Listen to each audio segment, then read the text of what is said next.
Morning all of you. जैसे कि आप सब जान रहे हैं कि हमारे CSC गुरुकुल टीम की साइड से हम लोगों ने इकोनॉमी PYQ सीरीज़ स्टार्ट की गई है, जिसमें हमने अब तक 2011, 12, 13 के पेपर्स इकोनॉमी में जो क्वेश्चंस आए हुए हैं वो कंप्लीट कर लिए हैं। और मैं आपको इसको 2 बेसिस पे बता रहा हूँ, एक तो कॉन्सेप्ट, एक लॉजिक। कॉन्सेप्ट हमारा फर्स्ट प्रायोरिटी होता है, उसके बाद हम लॉजिक को देखते हैं, ये लॉजिक से या गैसिंग से कैसे हो सकता है। वो भी जो लॉजिक है वो हम इंटेलिजेंट सी लॉजिक यूज़ करते हैं, मतलब जो इंटेलिजेंट पर बेस होता है वो लॉजिक हम यूज़ करते हैं। ठीक है, तो और उम्मीद भी करता हूँ आप लोगों से कि आप लोगों ने अब तक अपने कॉन्सेप्ट को क्लियर कर लिया होगा, बेसिक जो है इकोनॉमी। ठीक है, जिस बच्चे ने नहीं किया तो CSC गुरुकुल अपना जाइए इस पे चैनल पे, और वहाँ पे प्ले लिस्ट पड़ी है हमारी, मैंने पढ़ाई हुई है आपको इकोनॉमी। ठीक है, उसमें 24 वीडियोज़ हैं, एवरी वीडियो 1.5 की स्पीड से देखो, आपको बिल्कुल अच्छे से क्लियर हो जाएंगे सारे कॉन्सेप्ट। ठीक है, एक और बात, जो बच्चा मेरे साथ स्टार्टिंग से जुड़ा हुआ है, जब से मैंने पेपर कराना स्टार्ट किए हैं, तो आप लोगों ने एक चीज़ नोटिस करी होगी कि हमने अब तक हमने ये पेपर देखे हैं। ठीक है, तो हमने देखा कि थीम जो है, थीम्स जो है वो रिवाइज हो रही हैं। लाइक कैसे, जैसे इन्फ्लेशन वाली थीम्स हो गई, RBI हो गया, ठीक है, एंड बैंक इंस्ट्रूमेंट हो गया जैसे लाइक CRR, SLR। ठीक है, ये सब रिवाइज हो रहे हैं, समझ रहे। तो प्लीज़ अपने स्ट्रॉन्ग कीजिए बेसिक्स को, एंड चलिए स्टार्ट करते हैं। और हाँ, यदि आपको कॉन्सेप्ट अच्छा लगे तो प्लीज़ एक सब्सक्राइब जरूर कीजिए हमारे चैनल को, एंड लाइक एंड शेयर कीजिए। चलिए ज़्यादा टाइम लेते हुए स्टार्ट करते हैं। देखिए, पहला क्वेश्चन आप लोगों के सामने, द सेल टैक्स यू पे वाइल परचेसिंग ए टूथपेस्ट। जो हम टूथपेस्ट खरीदते टाइम जो हम टैक्स देते वो क्या है। ठीक है, देखिए पहले हम पढ़ते हैं, फिर मैं आपको कॉन्सेप्ट ही बताऊंगा। ठीक है, पहला कॉन्सेप्ट क्या है, tax imposed by the central government. क्या ये जो टैक्स है वो सेंट्रल गवर्नमेंट द्वारा लगाया जाता है, सेल टैक्स। ठीक है, second, tax imposed by the central government but collect by the statement. मतलब उसको लगाती तो सेंट्रल गवर्नमेंट है और कलेक्ट कौन कर रहा है, हमारा state government. Third statement, tax imposed by the state government, मतलब इम्पोज तो कर रहा है इसको कौन, स्टेट गवर्नमेंट लगा रही है, और कलेक्ट कौन कर रहा है, सेंट्रल गवर्नमेंट। कभी आपने ये चीज़ें नोटिस करी है? मतलब आप इस स्टेटमेंट को देखिए कि कह रहा है कि भाई जो बड़ी सरकार है, मतलब छोटी सरकार तो टैक्स लगा रही है, और जो बड़ी सरकार है वो कलेक्ट कर रही है। क्या ऐसा पॉसिबल है? ऐसा मुश्किल है भाई। जो राजा है वो अपने जो सामंत है उनके अंडर में जो जमींदार आ रहे हैं वो उनको ऑर्डर तो दे सकता है ना, और उनको ही कलेक्ट करने के लिए बोल सकता है। क्या जमींदार राजा को बोलेगा कि भाई तुम ऐसा करियो, मैं टैक्स लगा रहा हूँ और आप लोगों ने कलेक्ट करो? क्या ऐसा होगा? आप कहोगे नहीं। तो क्या स्टेटमेंट आपको सी गलत नहीं दिखा? आप कहोगे yes sir, C statement is wrong. ठीक है, आपने यहाँ से देखो लॉजिकल गैसिंग करी, थोड़ा कॉन्सेप्ट पढ़ा, थोड़ा अपने माइंड, मतलब सॉरी कॉन्सेप्ट नहीं पढ़ा, थोड़ा अपने माइंड को समझाया कि हाँ यार ऐसा तो नहीं हो सकता, तो सी इज रॉन्ग। ठीक है, अब आते हैं tax imposed and collect by the statement and government. अब हमें कॉन्सेप्ट की जरूरत पड़ेगी, अब हमको क्या पड़ेगी, कॉन्सेप्ट की जरूरत पड़ेगी। ठीक है, आइए एक बात बताइए आप लोग मुझे, सेल टैक्स की बात करिए, किसकी है, सेल टैक्स की बात कर रहे हैं, सेल टैक्स। देखिए हम ये जो क्वेश्चन सॉल्व कर रहे हैं ये 2014 का है। ठीक है, GST से आने से पहले, GST कब आया हमारा, आपको किसी 2016 या 2018 के आसपास आया है, मैं जहाँ तक मतलब आप लोगों को बता रहा हूँ। ठीक है, हाँ जी, तो GST जो है ना, मैं एक मिनट, GST जो है आपका 2017 में अप्लाई हुआ था, 1 जुलाई 2017 में GST लागू हुआ, और सेल टैक्स GST के अंदर ही समा गया, इसके अंदर ही आ गया था। ठीक है, तो अब देखिए सेल टैक्स होता क्या। एक बात बताइए, अब आप एक बात देखिए कि आप यूपी के एक नोएडा शहर में हो, किसमें, नोएडा में। ठीक है, आपने यहाँ एक शॉप से टूथपेस्ट खरीदा, क्या खरीदा, टूथपेस्ट खरीदा। ठीक है, अब आप एक बात बताइए, अभी इस पर आप भाई कुछ ना कुछ टैक्स तो दोगे। यदि टूथपेस्ट 10 रुपये का है तो आपको टैक्स देना होगा 1 रुपया। ठीक है, अब टैक्स दोगे 1 रुपया, तो अब आप एक बात बताइए, जो टैक्स का पैसा है, जो 1 रुपये टैक्स का पैसा है वो किसके पास जाएगा? यदि हम सेल टैक्स की बात करें तो टैक्स का पैसा जाएगा हमारी स्टेट की गवर्नमेंट को। किसको? स्टेट की गवर्नमेंट को, ध्यान रखना, स्टेट की गवर्नमेंट को। और हमारी स्टेट की गवर्नमेंट कौन सी है? यूपी, समझ गए। तो इस टैक्स के पैसे को लगाएगा भी कौन? भाई किसने बताया कि भाई 10 रुपये के टूथपेस्ट पे 1 रुपये टैक्स दिया जाएगा? ये कौन डिसाइड करेगा? ये करेगा उसी राज्य की गवर्नमेंट जो कि जहाँ से आपने शॉप पे से वो परचेज़ किया है टूथपेस्ट। ठीक है, तो उसको बोलते हैं हम सेल टैक्स, सिंपल है। चलिए, तो अब आप एक चीज़ बताइए, तो हमारी लास्ट स्टेटमेंट क्या थी, tax imposed and collect by the state government. यही कॉन्सेप्ट है सेल टैक्स का। ठीक है, आने वाले क्वेश्चन में हम GST के बारे में भी पढ़ेंगे, क्योंकि ऑब्वियसली सी बात है, क्योंकि हमारा जो सफ़र है वो 2025 तक के PYQ सॉल्व करना है, तो GST वहाँ जरूर पूछा जाएगा। ठीक है, तो सेल टैक्स का आप समझ गए इतना, मतलब सेल टैक्स जो है वो लगाती भी कौन है, स्टेट गवर्नमेंट, और उसको कलेक्ट भी कौन करता है, हमारी स्टेट गवर्नमेंट कलेक्ट करती है। ठीक है, तो राइट आंसर इज डी। चलिए अब आगे बढ़ते हैं नेक्स्ट क्वेश्चन पे, इसको रफ कर देता हूँ थोड़ा। हाँ जी, चलिए आइए। अब सेकंड क्वेश्चन आपसे क्या बोल रहा है, एक बात बताइए, सेकंड क्वेश्चन आपको क्या बोल रहा है, what does the venture capital. ठीक है, देखिए वेंचर कैपिटल का मतलब क्या है, सिंपल है। वेंचर का मतलब क्या होता है ये बताइए। वेंचर का मतलब होता है आपका कोई बिजनेस, आपका कोई जो एक आप नया काम स्टार्ट करने वाले हो, कोई स्टार्टअप, है ना, लाइक मैं इसको बोलता हूँ स्टार्टअप या कोई बिजनेस ना, वो होता है वेंचर, ठीक है। कैपिटल जो उसको स्टार्ट करने में जो इन्वेस्टमेंट होता है, ठीक है, वो होती है कैपिटल। तो वेंचर कैपिटल दो चीज़ समझ गए, वेंचर क्या है आपका स्टार्टअप, और कैपिटल क्या है जो उसको बनाने में आपका पैसा लगेगा, जो इन्वेस्टमेंट होगा वो होता है इन्वेस्टमेंट, ठीक है, वो होती है आपकी कैपिटल। तो टोटल दोनों मिला के क्या बन गए, वेंचर कैपिटल बन गए, ठीक है। अब आप एक बात बताइए कि इतना बात समझ में आया वेंचर कैपिटल का मतलब। अब थोड़ा सा हम क्या देखते हैं, हम देखते हैं कि कौन, अब स्टेटमेंट पढ़ते हैं। A short term capital provide to industries. एक बात बताइए, ये क्या बोला है पहले statement, a short term capital provide to industries, जो इंडस्ट्रीज को शॉर्ट टर्म के लिए कैपिटल दी जाती है वो वेंचर कैपिटल है। अरे भाई एक बात बताओ, हम एक बिजनेस स्टार्ट कर रहे हैं, वेंचर मतलब मैंने क्या किया, एक स्टार्टअप, एक बिजनेस जब स्टार्ट कर रहे हैं तो वो कैसा टर्म है आपको भी सही, तो एक लॉन्ग टर्म है, लॉन्ग टर्म इन्वेस्टमेंट हुआ नहीं हुआ ये बताइए, है ना। ये इसमें इन्वेस्टमेंट जो करेगा वो कैसे करेगा, वो लॉन्ग टर्म के लिए तो करेगा। अब ऐसा तो है नहीं कि भाई आज बिजनेस खोला और कल बंद कर दिया, ऐसा तो नहीं है ना। वो बिजनेस खोला है मतलब कई सालों की रनिंग के लिए, हो सकता है वो 10 साल के लिए 20 साल के बिजनेस का करने का प्लान निकलेगा, है ना। तो इसमें जो भी इन्वेस्टमेंट होगा वो कैसा होगा, आप कहोगे सर वो लॉन्ग टर्म इन्वेस्टमेंट होगा। तो यहाँ किसकी बात की गई है, शॉर्ट टर्म इन्वेस्टमेंट की। क्या ये सही है, आप कहोगे नहीं सर ये गलत है, ठीक है। आइए सेकंड स्टेटमेंट देखते हैं। सेकंड स्टेटमेंट में क्या बोला है, इसको ध्यान से देखें। सेकंड स्टेटमेंट में बोला है a long term startup capital provide to a new entrepreneur. हाँ ये बात हकीकत है भाई। एक बार बताओ, जो अपना बिजनेस स्टार्ट करने वाला है, हो सकता है वो नया बंदा है इस फील्ड में भाई, सिंपल सी बात है ना। क्योंकि उसको भाई जिसका बिजनेस, एक बात बताओ, ये अंबानी है, ठीक है, और इसका लड़का बिजनेस करना चाह रहा है, ठीक है, तो हो सकता है भाई इसके पास इतना पैसा है कि इसको इन्वेस्टमेंट करने के लिए देगा, तो इसको किस कैपिटल प्रोवाइड इन्वेस्टर की जरूरत तो नहीं है ना, इसको तो नहीं है। बट एक हम जैसा नॉर्मल बंदा है, जो हम एक कैफ़े खोलना चाह रहे हैं, एक यूपीएससी वाला बंदा है जिसने खूब पढ़ाई करी, लेकिन अब वो अपना कैफ़े खोलना चाह रहा है, क्या खोलना चाह रहा है, वो कैफ़े खोलना चाह रहा है, तो इसको इन्वेस्टमेंट की जरूरत पड़ेगी नहीं पड़ेगी, यस। एक तो बिजनेस के फील्ड में न्यू बंदा है, कौन है, न्यू एंटरप्रेन्योर है, ठीक है, इसको इन्वेस्टमेंट की जरूरत पड़ेगी। और कैफ़े खोल रहा है तो मतलब लंबे समय के लिए खोल रहा है, तो इन्वेस्टमेंट कैसा होगा, लॉन्ग टर्म होगा, नहीं होगा, यस। तो मतलब बी स्टेटमेंट हमें सर्टिफिकेशन दे रही है, देखिए ये long term startup capital provide to new entrepreneurs, yes, ये सर्टिफिकेशन हमको दे रही है। क्योंकि एक तो लॉन्ग टर्म स्टार्टअप की बात आ गई, लॉन्ग टर्म कैपिटल की बात आ गई, प्रोवाइड की जा रही है एक न्यू एंटरप्रेन्योर को जो अपना एक बिजनेस खोलने का सपना लेके बैठा है। तो बी स्टेटमेंट इज राइट, ठीक है। आइए C statement, funds provide industry at time to incurring losses. मतलब ये तो एक तरह से सब्सिडी हो गई, एक साइड से क्या हो गई, एक सब्सिडी हो गई, क्योंकि लॉस की बात करिए, लॉसेस की बात करिए, मतलब जो मान लो किसी भी कंपनी का लॉस हो रहा है, ठीक है, ये उसको फंड नहीं मिल रहा है, लॉस टाइम फंड हो गया उसका, ठीक है, तो इसलिए सब्सिडी जैसा एक फंड प्रोवाइड किया जाएगा। तो ये तो उस वाली की बात करेंगे, स्टेटमेंट इज रॉन्ग, ठीक है। Statement D, fund provide to replacement की बात आ गई, रिनोवेशन की बात आ गई, इंडस्ट्री की जो इंडस्ट्री है उसको रिनोवेशन और रिप्लेसमेंट की बात आ गई, ये तो फंड हो गया, ये क्या हो गया, ये फंड हो गया। ये कैसा फंड है, ये रिनोवेशन लोन हो गया, ये क्या हो गया, रिनोवेशन लोन कहलाएगा, रिनोवेशन लोन हो गया। तो ये स्टेटमेंट भी गलत हो गई, तो स्टेटमेंट राइट कौन सी भी, आपको ये समझ में आ गया वेंचर कैपिटल कैसे बोलते हैं, ठीक है। आइए नेक्स्ट क्वेश्चन पे चलते हैं। देखिए क्वेश्चन में क्या है, क्वेश्चन में बोला गया आपके कि with the reference balance of payment, BOP की बात की गई है, किसकी, बैलेंस ऑफ पेमेंट की बात की गई है।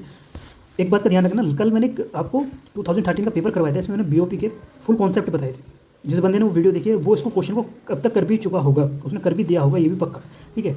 लेकिन चलिए मैं आपको थोड़ा बहुत यहाँ समझाऊंगा, क्योंकि हर कॉन्सेप्ट बताना हर वीडियो में थोड़ा सा मैं सही नहीं समझ रहा हूँ, क्योंकि कॉन्सेप्ट के लिए मैंने आपको प्ले लिस्ट भी दे रखी है बना के, और मैं पिछले पेपरों में भी आपको वो कॉन्सेप्ट रिपीट करवा दिए हैं बार बार, ठीक है। चलिए देखिए बीओपी है, बीओपी में 2 टाइप के अकाउंट आते हैं, एक तो होता है करंट अकाउंट, एक होता है आपका कैपिटल अकाउंट, ठीक है। करंट अकाउंट में जो आपका करंट अकाउंट है उसमें 2 टाइप से क्या आते हैं, इसमें 2 टाइप्स आते हैं, मतलब करंट अकाउंट में 2 टाइप्स आते हैं। क्या क्या नोट होता है करंट अकाउंट में, एक तो होता है गुड्स, एक होता है सर्विसेज। क्या होता है भाई, एक सर्विसेज, ठीक है, इस बात का ध्यान रखना।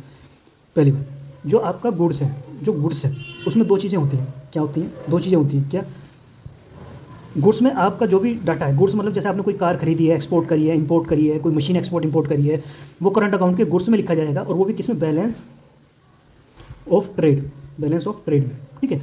लेकिन सर्विसेज वे होती है जो हमको दिखाई नहीं देती, जो इनविजिबल, जो क्या है, इनविजिबल है, तो ये होती है बैलेंस ऑफ इनविजिबल, ठीक है। ये बात आप लोग समझ गए होंगे। तो अब आइए देखते हैं क्या बोला गया है कि करंट अकाउंट में क्या क्या इसमें शामिल होंगे, जो ये पॉइंट सीधे रखे, करंट अकाउंट में क्या क्या आएगा, बैलेंस ऑफ ट्रेड आएगा, क्या बताइए, बैलेंस ऑफ ट्रेड क्या करंट अकाउंट में आ रहा है, आपको यहाँ से balance of trade current account में है, वो भी गुड्स वाले पार्ट, ठीक है, इसमें गुड्स का डाटा लिखा जाएगा, यस, बैलेंस ऑफ ट्रेड, ठीक है। दूसरा फॉरेन एसेट्स जो हैं, जो आपकी फॉरेन एसेट्स हैं, ये किसका पार्ट है बताइए, ये होते हैं कैपिटल, अकाउंट के पास, इसके अकाउंट में आती है क्या, फॉरेन एसेट्स, ध्यान रखना इस बात, ठीक है। तो ये तो नहीं होगा, ठीक है, पहला राइट है, दूसरा गलत है, दूसरा गलत है, हमारे पास दो ऑप्शन निकल के आ गए, ठीक है। अब आइए balance of invisible, yes sir, ये सर्विसेज है और ये करंट अकाउंट का पार्ट है। करंट अकाउंट में सर्विसेज जो होती हैं वो किस में लिखी जाती है, बैलेंस ऑफ इनविजिबल, ये आप देख रहे हो। तो थर्ड इज राइट, तो मतलब ए और सी में से कौन सा राइट हुआ, 1 और 3 राइट है, तो सी इज राइट, समझ गए। जो SDR है, जो हमारा SDR है, SDR जिसको बोलते हैं स्पेशल ड्राइंग राइट्स, ये भी किसका पार्ट है, ये भी हमारे कैपिटल अकाउंट का पार्ट है, ठीक है।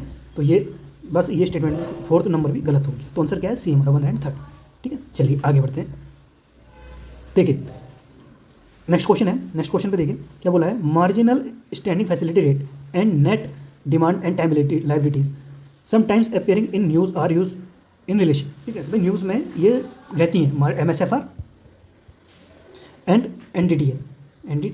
एक बात बताइए, आप लोगों को इस कॉन्सेप्ट पता होगा, सिंपल है, तो जब पता होगा तो आप चीज़ समझ जाओगे, और जिसको कॉन्सेप्ट नहीं पता तो एक बात बताइए, कहीं ना कहीं आप पढ़िए मार्जिनल स्टैंडिंग फैसिलिटी रेट कहीं ना कहीं आपको बैंकिंग सिस्टम से जुड़ी हुई लग रही है, ठीक है।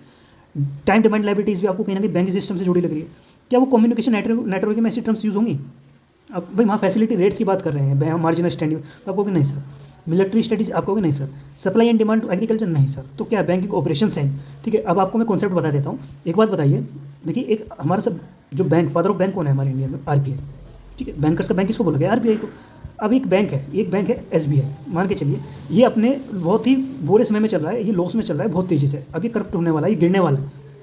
इसके पास अब इमरजेंसी आ गई, अब इसको पैसा चाहिए, ये किसके पास जाएगा, ये जाएगा SBI के पास, सॉरी RBI के पास जाएगा SBI। RBI इसको देखेगा, हाँ भाई ठीक है, तेरे लॉस में हम तेरे को इमरजेंसी लोन देंगे, क्या देंगे, इमरजेंसी लोन देंगे, और इमरजेंसी लोन आपको मिलेगा भाई 10% के रेट पर। कितने के, 10% के रेट पर। तो इसी 10% के रेट को हम क्या बोलते हैं, MSFR, marginal standing facility rate, जो कि इमरजेंसी पर RBI देता है बैंकों को, सिंपल है। अब एक बात बताइए, यदि नॉर्मल डे चल रहे हैं, ये बैंक है SBI, ये RBI के पास जाता है और नॉर्मल है, इसका कोई इमरजेंसी वगैरह कुछ नहीं है, बस इसको थोड़ा सा पैसा चाहिए, उधार चाहिए, ऐसे ही सिंपल। तो RBI इसको जिस इंटरेस्ट रेट पे लोन देगा इसके नॉर्मल दिनों में, वो इंटरेस्ट रेट क्या कहलाती है बताइए, वो कहलाती है बैंक रेट, वो कहलाती है बैंक रेट। ये मैंने कल आप लोगों को पढ़ाया था, ठीक है। तो आप समझ गए होंगे MSFR क्या होता है, ठीक है। अब आते हैं नेट डिमांड टाइमलिटीज़। देखो SBI के पास जितना पैसा रखा गया है उसको बोलते हैं, उसके पास जितना पैसा है SBI के पास जितना पैसा है उसको बोलते हैं NDTL। क्या बोलते हैं, NDTL, मतलब नेट डिमांड टाइम लाइबिलिटीज़ बोलते हैं उसको, ठीक है। अब एक बात बताइए, NDTL में क्या क्या शामिल होगा, आप लोग बता सकते हो। NDTL में आती है आपकी नेट डिमांड, ठीक है, प्लस टाइम लाइबिलिटीज़, ये जोड़ के बनता है हमारा NDTL, ठीक है। आपको यहाँ कॉन्सेप्ट क्लियर हो गए, तो आंसर क्या है हमारा बी, बैंकिंग ऑपरेशन। चलिए आगे नेक्स्ट क्वेश्चन पे आते हैं। क्वेश्चन बोल रहे हैं, what is are the facility the beneficiaries can get from service of business correspondent, ठीक है। बिजनेस कॉरस्पेंडेंट जो हैं, ठीक है, इसके जो भी बेनिफिशियर है वो क्या क्या फैसिलिटी ले सकते हैं, क्या क्या ये सर्विस देगा अपने जो इसके बेनिफिशियर हैं, जिसका फ़ायदा उठा रहे हैं, उनके लिए क्या क्या फैसिलिटी देता है, ठीक है, ठीक है। इतना याद है। ये द बैंक साथिल एंड ब्रांचलेस एरियाज, अपने बैंक जो है अपने ब्रांचलेस एरियाज़ में इसके थ्रू बिजनेस कॉरस्पेंडेंट के थ्रू क्या क्या सर्विस देगा। अब एक बात बताइए, ये कॉन्सेप्ट है, इसका कॉन्सेप्ट कैसा ऐसा है, मान लो ये हमारा गाँव है, ये क्या हमारा एक गाँव है, मान लिया X, एक गाँव X है, ये शहर से बहुत दूर है, एक सिटी है, ये क्या है, सिटी है, ठीक है, ये एक विलेज है, ठीक है। यहाँ भी लोग रह रहे हैं। अब लोगों के पास इतना समय नहीं है और वे इतनी दूरी पे हैं कि वे सिटी में बने बैंक, जो सिटी में जो बैंक है, कौन सा बैंक है, SBI बैंक है, मान के चलो सिटी में SBI बैंक है, वो इतनी दूर है कि वे लोग जाके ना तो अपनी डिपॉजिट कर सकते गाँव के लोग यहाँ पे, और ना ही अपना कैश निकाल सकते। लेकिन अब SBI क्या करता है, उसको भाई गवर्नमेंट ने भी और RBI ने भी इंक्लूड दे रखा है कि भाई बैंकिंग हैबिट को बढ़ाए लोगों में। तो अब क्या करेगा SBI, क्या करेगा SBI, अपना एक मेंबर भेजेगा गाँव में, एक मेंबर भेजेगा गाँव में, ये कुछ कैश लेके जाता है, कुछ चीज़ें लेके जाता है, ठीक है। ये यहीं के यहीं इस X गाँव के जितने भी लोग हैं वो यहीं के यहीं लोगों को कैश का डिपॉजिट भी करता है, और जिसको कैश निकालना होता है वो निकालता भी, और यहाँ अकाउंट भी खोलता है लोगों के गाँव में बैठ के, ठीक है। वो सारी फैसिलिटी बैंक की ये व्यक्ति कहाँ दे रहा है, गाँव में जाके दे रहा है। कहाँ दे रहा है, गाँव में दे रहा है। किसी की सब्सिडी आई है तो डिपॉजिट करना है, लो भाई, किसी को कैश निकालना है, लो भाई, किसी को लोन चाहिए, ले भाई। तो मतलब वो सब कुछ ये आदमी जो बैंक का है वो गाँव में जाके गाँव के लोगों को सर्विस दे रहा है। इसी को बोलते हैं बिजनेस कॉरस्पॉन्डेंट, इसी को क्या बोलते हैं, बिजनेस कॉरस्पॉन्डेंट। अब आप बात समझ गए मेरी बात। अब आइए स्टेटमेंट पढ़ते हैं। It enable the beneficiaries to draw their subsidies and social securities benefit in the village. Yes, वे अपने विलेज में इसके थ्रू क्या कर सकते हैं, सब्सिडीज ले सकते हैं, अपनी सोशल सिक्योरिटीज़ का फायदा उठा सकते हैं, ठीक है। तो राइट इज स्टेटमेंट 1, ठीक है। सेकंड स्टेटमेंट देखते हैं। It enable to the beneficiaries the rural areas to make deposit and withdraw. Yes, अपने रूरल एरिया में वे डिपॉजिट भी कर सकते हैं और विड्रॉ भी कर सकते हैं। समझ गए ना, वही कॉन्सेप्ट मैंने आपको समझाया था। तो स्टेटमेंट ए भी पॉजिटिव है और 2 भी पॉजिटिव है, दोनों राइट है। तो करेक्ट आंसर कौन सा है? Statement 1 and 2। ठीक है, आइए नेक्स्ट क्वेश्चन देखते हैं। देखिए नेक्स्ट क्वेश्चन में हमसे बोला गया है, in the context of India economy which of the following is are purpose of SRR, मतलब स्टेचुरी रिजर्व रिक्वायरमेंट्स।